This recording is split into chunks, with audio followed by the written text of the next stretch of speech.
మీ అమ్మని ఎన్నిసార్లు కొట్టినా? చాలాసార్లు కొట్టినా. నేను ఎప్పుడైనా కొట్టినానా? కొట్టేదాకా తెచ్చుకో. Watch our film Raju vs. Zambai with extended cut, streaming now only on ETV Win.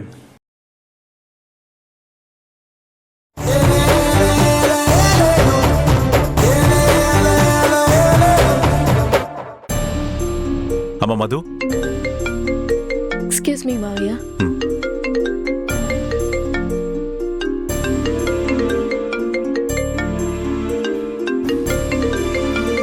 మావయ్య ఒక 5 minutes కాల్ మాట్లాడుస్తాను.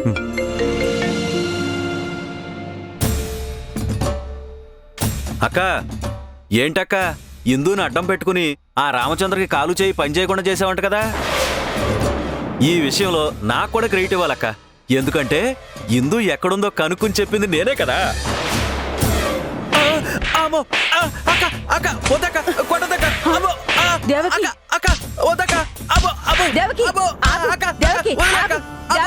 అలా కొడితే వాడు చచ్చిపోతాడు. నా మాట విను. కొట్టొద్దు అక్కకి చెప్పి నువ్వు కొడుతున్నావేంటి? ఏం చేసి చచ్చావురా? మీ అక్క ఇంత కోపంగా ఉంది. నేనేం చేయలేదమ్మా. ఏం చేయకుండా ఎందుకు కొడుతుందిరా? ఏదో బుర్ర తక్కువ పనే చేసుంటావు. ఏం చేశాడు వీడు? అసలే చిరాగ్గా ఉంటే వీడొచ్చి నాతో వెటకారంగా మాట్లాడుతున్నాడు. అందులో వెటకారం ఏముందక్క? నిన్ను నువ్వు ఆగు దేవకి. ఒరే నువ్వు నోరు మూసుకునుండు. అసలు ఏమైంది దేవకి? ఎందుకింత చిరాగ్గా ఉన్నావు? ఇందాకటి వరకు బాగానే ఉన్నావు కదా. ఇందాకటి వరకు బాగానే ఉన్నాను. ఇప్పుడే నా నెత్తిన బండరా వేశాడు మీ అల్లుడు. ఏమంటున్నావు దేవకి? కొంచెం అర్థమయ్యేలా చెప్పు. ఆ రామచంద్రని కుటుంబంతో సహా మనింటికి తీసుకొచ్చి వాడు కోలుకునేంత వరకు ఇక్కడే ఉంచుతాడంట. ఏమంటున్నావు నువ్వు? ఇంకా అర్థం కాలేదమ్మా. బావా రామచంద్ర గారి కుటుంబం మొత్తాన్ని తీసుకొచ్చి ఈ ఇంట్లో మకాం పెట్టిస్తారంట. అంటే మధుకి పుట్టినిల్లు మెట్టినిల్లు కలిపి ఒకే ఇంట్లోనే ఉంటుంది. రేయ్ నువ్వు నోరు మూస్తావా? ఇది మరీ బాగుంది. ఉరిమురిమి మంగళం మీద పడ్డట్టు నా మీద పడతారేంటి? నువ్వు చెప్పిందే అమ్మకి విడమర్చి చెప్పా. రేయ్ నువ్వు నోరు మూసుకునుండు, చంపేస్తా నిన్ను. నా మీద చూపిస్తావు నీ ప్రతాపం. నువ్వు తప్పు చేసినా నేనే దెబ్బలు తినాలి, నేను తప్పు చేసినా నేనే దెబ్బలు తినాలి. ఇందుని ఎలాగైనా 16 రోజుల పండగకి తీసుకురావాలని రకరకాల ప్లానులు చేసింది నువ్వు. వాళ్ళ తల్లి పిలిచినా చెల్లి పిలిచినా రానన్న ఇందు చివరికి నీ మాయ మాటలకు తలొక్కి వచ్చింది. వాళ్ళ నాన్నని హాస్పిటల్ పాలు చేసింది. ఇప్పుడు కాలు చెయ్యి నోరు సరిగ్గా పనిచేయకుండా చేసింది. ఇంత జరగడానికి నువ్వే కారణం. ఇప్పుడు బావా ఫ్యామిలీని తీసుకురావడానికి అదే కదా కారణం. కానీ ఆ కోపం చూపించేది మాత్రం నా మీద. ఎందుకురా దాన్ని అలా రెచ్చగొడుతున్నావు? నువ్వు ఊరుకో. నువ్వు ఊరుకో అమ్మా. ఇదే పని నేను చేసుంటే నన్ను ప్రాణాలతో ఉంచుండేదా, చంపేసుండేది. నువ్వు నోరు మూసుకుని ఉండరా బాబు. అసలే అది చిరాకులో ఉంటే. ఉంటది. ఇదేం కర్మ తెలీదు. డోలు వాయించినట్టు 2 వైపులా నన్నే వాయించాలంటే ఎలా కుదురుతుంది?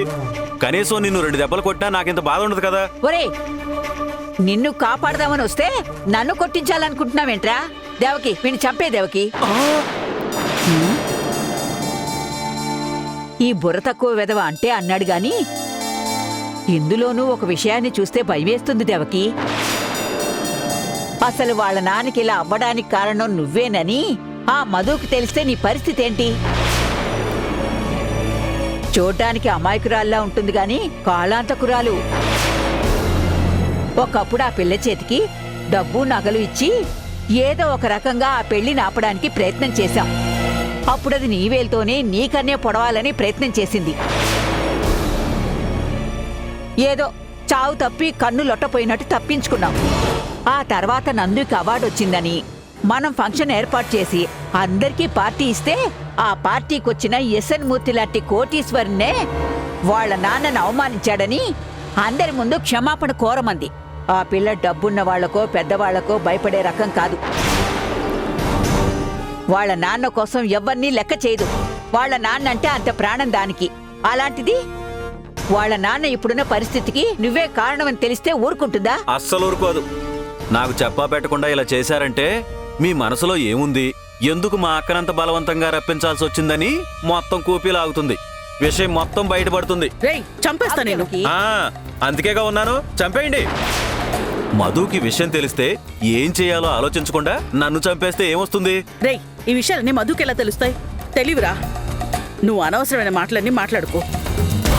దేవకి, హాస్పిటల్లో అంటే ఇందు వాళ్ళ అత్తగారు కలిసి మాట్లాడుకునే సందర్భం రాకుండా చాలా జాగ్రత్త పడ్డాం. ఇప్పుడు ఎవరిళ్లలో వాళ్ళున్నాం. ఆ అక్క చెల్లెలిద్దరూ ఫోన్లో అయినా మాట్లాడుకుంటారు. ఆ మాటల్లో అసలు ఇందు ఎందుకు రావాల్సి వచ్చిందో, తను రావడం వెనక ఎవరున్నారో అన్న విషయం మధుకి తెలుస్తుందేమో అనిపిస్తుంది. అలా చెప్పేస్తే నీ పరిస్థితి ఏంటి దేవకి? అసలు దీనంతటికి కారణం నేనే కదా. నాలాంటి దాని వల్ల అందరూ ఇబ్బంది పడుతున్నారు. ఒక్కదాన్ని అందరిని ఏడిపించుకు తింటున్నాను. సంతోషంగా ఉన్న కుటుంబాన్ని ఈ స్థితికి తీసుకొచ్చేసా. నాలాంటిది పుట్టినప్పుడే చంపేసి ఉండాల్సింది. ఏంటక్క పిచ్చా నీకు? ఎందుకలా మాట్లాడుతున్నావు? అవును, నేను మంచిదాన్ని కాదు. బయట నన్ను చూసిన వాళ్ళందరూ అసలు ఈ పిల్లకి నోట మాట రాదు, దీనికి ప్రపంచం తెలీదు, పుట్టి అమాయకురాలని అనుకుంటూ ఉండేవారు. ఇప్పుడు అలాంటి వాళ్ళందరి దగ్గర ఒక మాట అనిపించుకునే స్థితిలో ఉన్నాను అంటే ఇదంతా నా స్వయంకృత అపరాధం. అదేం లేదక్క, నువ్వు అలా మాట్లాడుకో. లేదు మధు, ఈరోజు అమ్మకి నాన్నకు కూడా మాటలు లేకుండా చేసేశాను. నా వల్ల అమ్మకు కూడా మాటలు పడుతుంది. అసలు నేను వచ్చి ఉండాల్సిందే కాదు. నువ్వు రావాలనే కదక్క అమ్మా నేను కోరుకున్నాం. నేను రావాలని మీరు కోరుకున్నారు, కానీ నేను వస్తే నాన్న ఎలా రియాక్ట్ అవుతారో, ఆయన ఏమైపోతారోననే భయం నాలో ఉంది. ఇలాంటివేవి జరగకూడదనే మీరంతమంది చెప్పినా నేను రానని చెప్పేశాను. నువ్వు చెప్పావు, కానీ నువ్వు వస్తే ఏదో ఒకటి చేసి నాన్నని కన్విన్స్ చేయొచ్చు అనుకున్నాను. నువ్వు అంత ఖచ్చితంగా రానని చెప్పేసరికి రావనుకునే ఉండిపోయాను. నువ్వు అన్నట్టు నువ్వు ఆ చివరి నిమిషంలో రాకున్నా బాగుండేది. తర్వాత ఎప్పుడైనా నిదానంగా వచ్చుంటే నాన్నకి సర్ది చెప్పుండొచ్చు. ఇలా అవుతుందని నేను ఊహించలేదు. నేను ఊహించినా కానీ రాకుండా ఉండలేకపోయాను. నువ్వు అమ్మ ఇంటికొచ్చి బ్రతిమలాడినా రాకూడదని గట్టిగా నిర్ణయించుకున్న నేను చివరి నిమిషంలో రావడానికి కారణం ఏంటో తెలుసా మధు? ఏంటక్క? అక్క ఆయన వచ్చారు, నేను తర్వాత కాల్ చేస్తాను. అలాగే మధు.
రండి.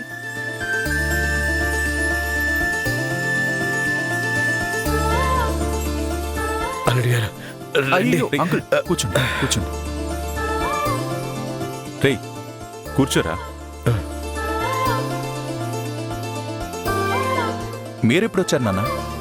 నేనెప్పుడో వచ్చాను గాని నువ్వేంటి చెప్పా పెట్టకుండా వచ్చావు? చెప్పుంటే కలిసే వచ్చేవాళ్ళం కదరా. మీరు మాత్రం చెప్పారా ఏంటి నాకు? పర్లేదు, సార్కి సరదాగా మాట్లాడడం కూడా అలవాటైపోయింది. అనుకోకుండా వచ్చినా మంచి సమయానికి వచ్చావురా.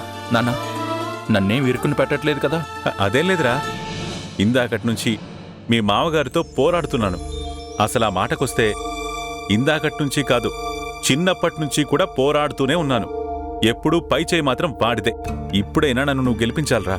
ఇంతకీ మీ పోరాటం దేని గురించి? చెప్తా విని, నా పోరాటంలో న్యాయం ఉందో లేదో నువ్వే చెప్పు. మధు వీడు ఆఫీస్కెళ్ళి సిక్ లీవ్ అప్లై చేసి వచ్చింది. ఇక వీడు కొన్ని రోజుల పాటు ఆఫీస్కెళ్లాల్సిన అవసరం లేదు, ఇంటి పట్టునే ఉండాలి. రోజూ ఆఫీస్కెళ్ళిన ప్రాణం కదరా, ఇంటి పట్టునే ఉండాలంటే బోరు కొడుతుంది.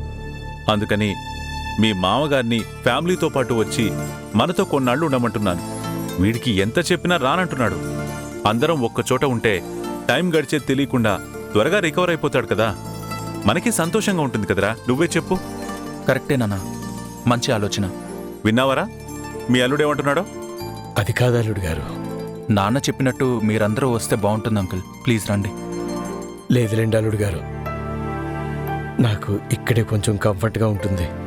మీ కంఫర్ట్కి అక్కడ కూడా ఏం లోటు ఉండదు అంకుల్. కాదనుకుండా రండి. కాదు బాబు. రేయ్ నువ్వు ఆగరా. ముందు మీ అల్లుడు చెప్పేది విను. Please uncle. అయ్యా ఇప్పుడు కాదులేండి అల్లుడు గారు. అమ్మ మధు, అల్లుడు గారు కాఫీ ఇవ్వు. ఒకసారి ఇలా రండి. మేడం ఇదిగోండి.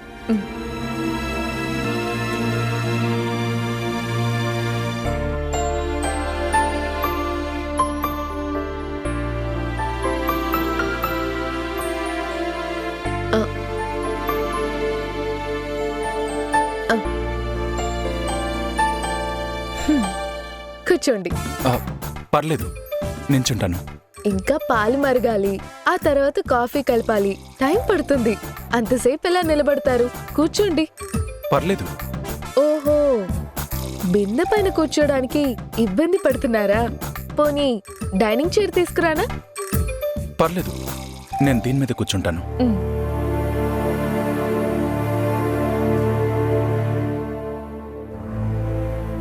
మీతో ఒక చిన్న విషయం మాట్లాడాలి.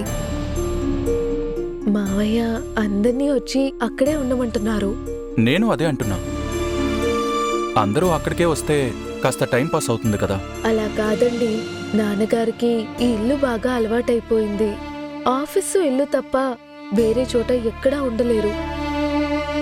అంత కంఫర్ట్ గా కూడా ఫీల్ అవ్వరు. నాకు ఊహ తెలిసిన దగ్గర నుంచి ఎవరైనా బంధువుల ఇంటికెళ్ళినా, ఫంక్షన్స్ కి వెళ్ళినా ఒక్క రాత్రి కూడా అక్కడ స్టే చేయరు. ఎంత ఆలస్యమైనా ఇంటికొచ్చేస్తారు. అలా అలవాటైపోయింది ఆయనకి. అందుకే రాలేనని చెప్తున్నారు. మీరు ఒప్పుకుంటే నాన్న కోలుకునేంత వరకు నేనిక్కడే ఉండి నాన్నని చూసుకుందాం అనుకుంటున్నాను.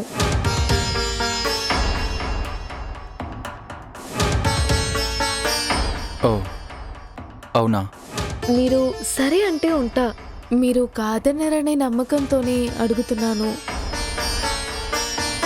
నాన్న అక్క విషయంలో అమ్మ మీద కోపంగా ఉన్నారు. అమ్మతో ఇప్పటికి కూడా నాన్న మాట్లాడట్లేదు. నానమ్మ ఆరోగ్యం కూడా అంతంత మాత్రమే ఉంది. ఆవిడ నాన్నని చూసుకోవడం ఇబ్బంది అయిపోతుంది. దివ్య కాలేజ్కి వెళ్తుంది. పైగా ఎగ్జామ్స్ దగ్గర పడుతున్నాయి. దివ్యని ఇంటి దగ్గరుండి చూసుకోమండం కరెక్ట్ కాదు. అందుకని నేనే ఇక్కడుండి చూసుకుందాం అనుకుంటున్నాను. మీకిష్టం లేదా? అయ్యో అదేం లేదు. అంకుల్ని నువ్వే సరిగ్గా చూసుకోగలవు. ఉండి చూసుకో. ఆఫీస్లో నా వర్క్ గురించి మీరేం వరీ అవ్వకండి. ఇక్కడ నుండి వస్తాను ఆఫీస్కి కూడా. మీ నాన్నగారిని చూసుకుంటూ ఆఫీస్కి రావాలంటే మళ్ళీ ఇబ్బంది అవుతుందేమో. మీ నాన్నగారు కోలుకునే వరకు లాంగ్ లీవ్ పెట్టు, పర్లేదు. వర్క్ నేను మేనేజ్ చేసుకుంటాను. నేను జాబ్లో జాయిన్ అయిందే ఒక వారం క్రితము.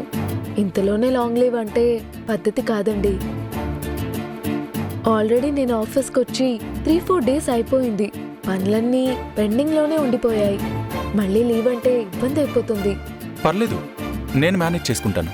లేదు లేదు, నేను చూసుకోగలను. ఇటు ఫ్యామిలీని అటు ఆఫీస్ని హ్యాండిల్ చేసుకోవడం నేర్చుకోవాలి కదా. నేను ఆఫీస్కి వస్తాను. సరే, నీ ఇష్టం. నువ్వింత కాన్ఫిడెంట్గా చెప్తున్నావు కదా, అలాగే కానీ.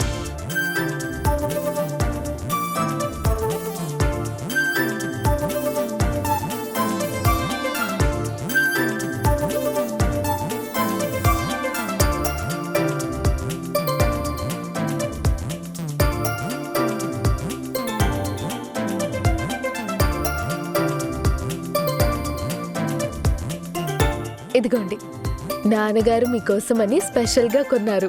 16 రోజుల పండుగప్పుడు మీకు ఇవ్వాలనుకున్నారు, కానీ అప్పుడు అవకాశం రాలేదు.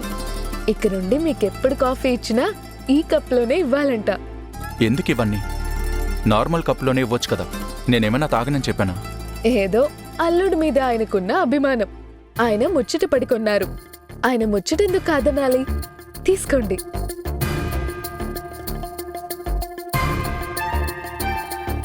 ఓకేనా కాఫీ?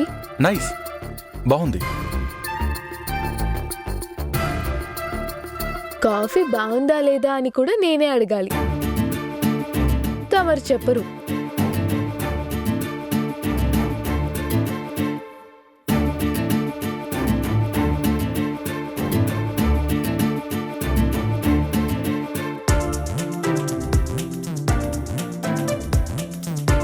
కాఫీ తీసుకోండి మావయ్య.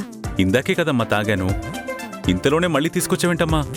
మీకు కాఫీ అంటే ఎంత ఇష్టమో రోజుకి ఎన్నిసార్లు తాగుతారో నాకు తెలుసు కదా. తీసుకోండి మావయ్య, పర్లేదు. చూసావరా రామా, నా కాఫీ వీక్నెస్ నా కోడలికి కూడా తీసుకోండి తెలిసిపోయింది. అన్నయ్య. మేడం, మీ చేతి కాఫీతో సరిపెట్టేస్తున్నారు. మీ చేతి వంట కూడా తినాలి. అన్నయ్య, మీరు నేను పెట్టిన కాఫీ టేస్ట్ చూసి వంటలు కూడా అదే టేస్ట్తో చేస్తాననే అపోహలో ఉన్నట్టున్నారు. కాఫీ తప్ప వేరే వంటే నాకు చేత కాదు. కాఫీ అంటే నాకు చాలా ఇష్టం కాబట్టి మనం తాగాలనుకున్నప్పుడల్లా అమ్మని ఇబ్బంది పెట్టలేమని నేర్చుకున్నా.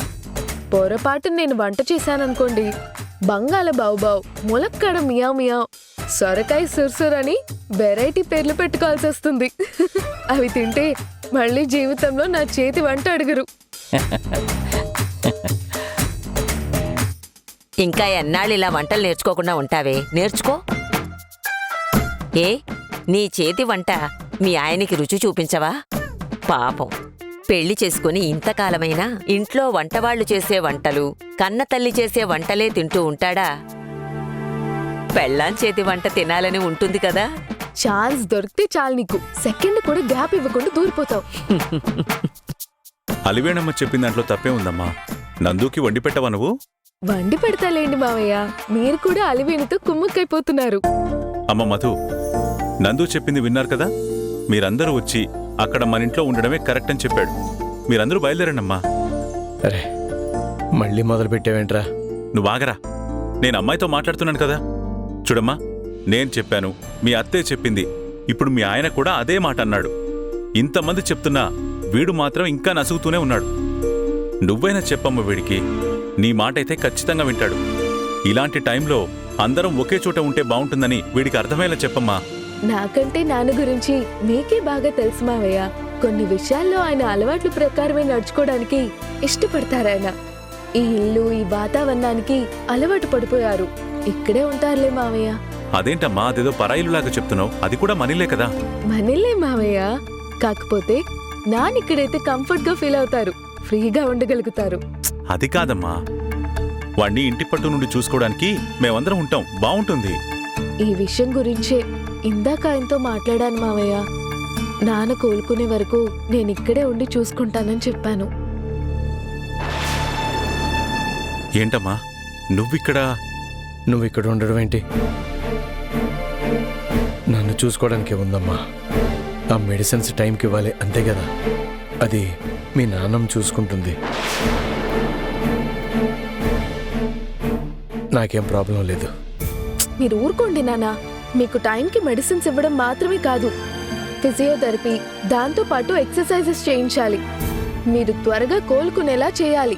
ఇక్కడుండి నేను మిమ్మల్ని చూసుకుంటాను. అది కాదమ్మా, అల్లుడు గారికి ఇబ్బంది అవుతుంది. అదేం లేదంకల్. ఈ టైంలో మధు అక్కడుండడం కంటే ఇక్కడుండడమే అవసరం అంకుల్. మధు అక్కడున్నా తన ఆలోచనలు మాత్రం ఇక్కడే ఉంటాయి. మీరు కోలుకునేంత వరకు మధుని ఇక్కడే ఉండనివ్వండి అంకుల్. ఏంట్రా నువ్వు కూడా?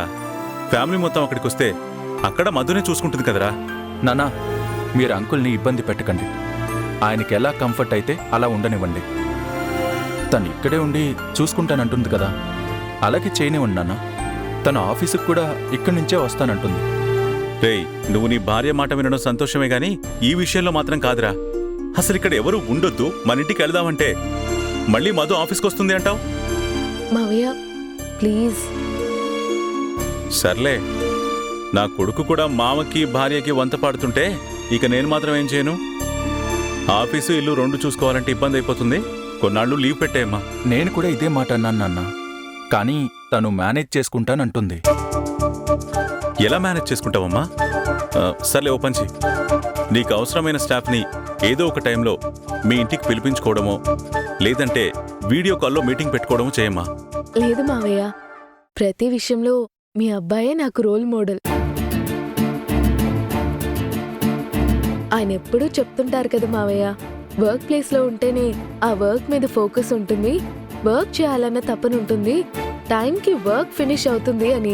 అదే కరెక్ట్ మావయ్య. ఇంట్లో ఉంటే తెలియకుండానే చిన్న బద్ధకం వస్తుంది, వర్క్ మీద ఫోకస్ ఉండదు. అది కరెక్ట్ కాదు మావయ్య. నేను ఆఫీస్కి వెళ్ళి పని చేసుకుంటాను. 8 అవర్సే కదా మావయ్య. ఆఫ్టర్నూన్ నానమ్మ అమ్మో చూసుకుంటారు, ప్రాబ్లం లేదు. సరే, నీ ఇష్టం అమ్మా. అందరూ కలిసి ఒక నిర్ణయానికి వచ్చారు, ఇక నేను చేసేదేముంది? అలా కాదు మావయ్య. కావాలంటే మీకోసం ఒక 4 రోజులు పోయాక నేనే నాన్నని ఓ పూట తీసుకొస్తాను. ఏంటమ్మా నువ్వు? వాణ్ణి చూడడం గురించి అయితే నేనే వస్తుంటాను కదా రోజు. సర్లే, మీ ఇష్టం, కానివ్వండి. నానా, మనం బయలుదేరదామా? ఒక నిమిషం నందు. రుతర్, సార్. కార్ డాష్ బోర్డ్లో ఒక కవర్ ఉంటుంది, పట్రా. అలాగే సార్. నాయనా రాజా, వీలు కుదిరినప్పుడల్లా వచ్చి నీ స్నేహితుడితో మాట్లాడుతూ ఉండు. నీకు కుదరకపోతే ఫోన్ చేసైనా పలకరిస్తూ ఉండు. నీతో మాట్లాడుతూ ఉంటే వాడికి కొంచెం బావుంటుంది కదా. అమ్మా, మీరంతగా చెప్పాలా అమ్మా? నేను వస్తూనే ఉంటానులేమ్మా. రే రామా, నీకెప్పుడు బోర్ కొట్టినా నాకు ఫోన్ చేయరా. నువ్వు ఫోన్ పెట్టేలోపు వచ్చేస్తాను. సార్, ఇదిగోండి. అమ్మా రమణి, ఇదిగో ఈ కవర్ ఉంచమ్మా. ఏంటన్నయ్య అది? ఏం లేదమ్మా, ఇందులో 1 లక్ష రూపాయలున్నాయి, ఉంచమ్మా, అవసరానికి ఉపయోగపడతాయి. ఎందుకురా అవన్నీ? వద్దురా. ఏంట్రా వద్దు? అర్జెన్సీకి ఉపయోగపడతాయిరా, నువ్వు తీసుకోమ్మా. అంత అర్జెన్సీ ఏముందిరా? వద్దు. ఏంట్రా నువ్వు? ఇంటికి పిలిస్తే రానంటున్నావు, డబ్బిస్తే వద్దంటున్నావు. నన్ను పరాయవాణి చేస్తున్నావా నువ్వు? ఒరే, నువ్వు అలా మాట్లాడకరా. అయితే ఈ డబ్బు తీసుకురా. అలా కాదురా రాజా, నాకిప్పుడు డబ్బుతో ఏం అవసరం ఉంది చెప్పు? ఆ పిల్లలాగూ ఆఫీస్కి రాదు కదా.